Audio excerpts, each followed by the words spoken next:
पता है? कोई 50 का बैठा, कोई 60 का बैठा, कोई 40 का बैठा, कोई 30 का बैठा, लेकिन मालूम नहीं है कि वादा कहाँ हुआ था उससे, कहाँ हुआ था। कुछ भी एबीसीडी मालूम नहीं है मानव जीवन की।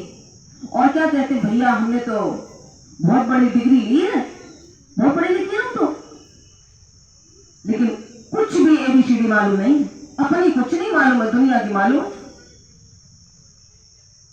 परमात्मा से वादा गर्भ के अंदर हुआ था, जब उस अंधेरी कोठरी में, इस नरक में आत्मा निवास करती थी तो अनेक कष्ट सहन कर रही थी, परमात्मा से प्रार्थना कर रही थी, हे प्रभु मुझे इस नरक से बाहर निकाल दो, जाकर मैं तुम्हारा सत्संग करूंगी, भजन करूंगी।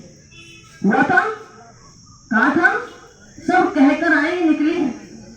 क्या चेक करो अपने आप को, क्या मैं उस प्रॉमिस के अनुसार चल रही हूं, चल रहा हूं ना? क्योंकि हमें मालूम ही नहीं कि हमसे वादा हुआ था, कोई बताए तो सही। अब भगवान ने आकर के हमें यह समझाया कि तुमने वादा किया था, याद करो, स्मृति दिला रहा है। वो आ चुके हैं संसार में, ध्यान रखना। और जिसको मिलना हो वो ब्रह्मा कुमारी आश्रम में आ जाए, देरी न करे। ऐसे नहीं, केवल वाणी के द्वारा नहीं, प्रैक्टिकल में करके दिखाया जाता है, अनुभूति करा करके। अगर तुम्हारे अंदर जिज्ञासा है तो अगर तुम कहीं चेकिंग करने आए तो कुछ नहीं होगा। हाँ, अगर मिलना है उससे तो गारंटी करती हूँ, गारंटी भी है। संसार में किसी चीज की, किसी बात की गारंटी नहीं, लेकिन यहाँ पर गारंटी है।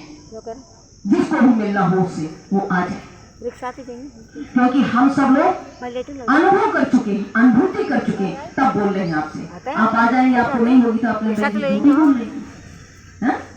इसलिए गारंटी भी है। तो संसार में जब कोई परिस्थिति आती है तो हम क्या करते हैं, भगवान ने बड़ा बुरा किया, भगवान ने बड़ा बुरा किया। लेकिन भगवान को क्या पड़ी भैया,